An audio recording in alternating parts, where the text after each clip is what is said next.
மருத்துவ ரீதியாக ஹஸ்பண்டும் ஒய்ஃபும் 2 பேரும் ஆசைப்பட்டு உடம்பு ஆரோக்கியமாக இருந்து செக்ஸில் ஈடுபட முடிஞ்சதுன்னா செக்ஸ் வச்சுக்கிறது நல்லது. அவங்க கடைசி மூச்சு வரைக்கும் செக்ஸை வச்சுக்கலாம். இதனால் எந்த விதமான கெடுதலும் கிடையாது, நன்மைகள் தான் கிடைக்கும். என்னது முதல்ல, பொதுவாக ஏஜ் ஆக ஆக பழைய ஸ்ட்ரென்த் இருக்காது. குழந்தைங்க படித்து வெளியூருக்கு போயிடுவாங்க, தனியாக இருப்பாங்க. இப்போ ஓரளவுக்கு கொஞ்சம் டிப்ரெஷன் வர்றதுக்கு வாய்ப்பு இருக்குது. அது மாதிரிலாம் டிப்ரெஷன் வராமல் தடுக்கும். 2வது, ஏஜ் ஆன பிறகு சில பேருக்கு மூட்டு வலின்னு சொல்லுவாங்க இல்லையா, ஜாயிண்ட் பெயின்ஸ், அதெல்லாம் செக்ஸில் ஈடுபடுறப்ப உடம்பில் என்டார்ஃபின்ஸ் என்ற ரசாயனம் ரிலீஸ் ஆகுது. அதுக்கு பேர் தான் ஃபீல் குட் ஹார்மோன். இந்த என்டார்ஃபினால் இந்த வலியெல்லாம் கம்மியாகும். இருந்தால், இல்லைன்னா பிரச்சனை கிடையாது, இருந்தால் வலி இருந்தால் கொஞ்சம் கம்மியாகும். ஆண்களில் ப்ராஸ்டேட் சுரப்பி வீக்கம் வர்றோம். சில பேருக்கு அது கேன்சர் ஆகிறதுக்கும் சான்ஸ் இருக்குது. ரெகுலராக செக்ஸில் ஈடுபடுறப்போ இந்த ப்ராஸ்டேட் சுரப்பி வீக்கம் வர்றதுக்கு சான்சஸ் கொஞ்சம் கம்மியாகுது. வரலைன்னு சொல்ல மாட்டேன், ஆனால் வர்றதுக்கு வாய்ப்புகள் கம்மி. இப்படி வந்தாலும் ஸ்லோவாக தான் வரும்.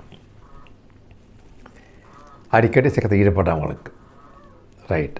அடுத்தது என்ன,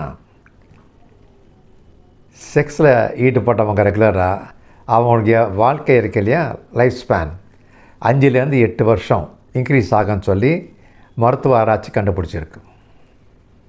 இன்னொன்று, ரெகுலராக செக்ஸில் ஈடுபடுறப்போ அது ஏரோபிக் எக்ஸசைஸு, ஹார்ட்டுக்கும் நல்லது.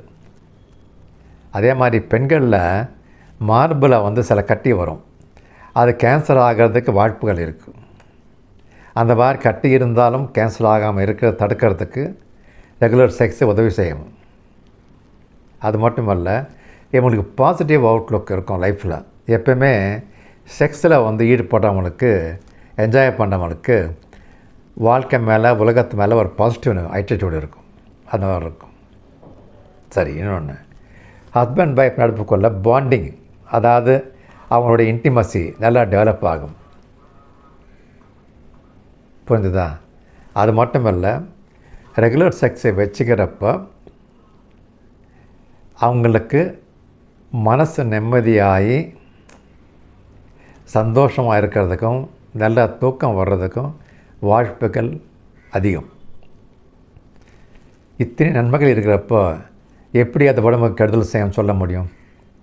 ஒன்று மட்டும் ஞாபகம் வச்சுக்கோங்க, எந்த விதமான ஒரு உணர்வையும், செக்ஸ் மட்டுமல்ல எது இருந்தாலும் சரிதான், நம்மளா தேவையில்லைன்னு நினச்சி விட்டுட்டா பரவாயில்ல, வாலண்டரியாக கட்டாயப்படுத்தி வன்முறையாக ஃபோர்ஸிபுல்லாக அதை அடக்கி வச்சோம்னா அதோடைய பக்க விளைவுகள் அதிகமாக இருக்கும்.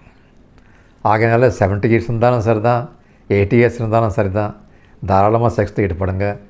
உங்கள் 2 பேருக்கும் நல்லது, உங்கள் உடம்புக்கும் நல்லது, மனசுக்கும் நல்லது.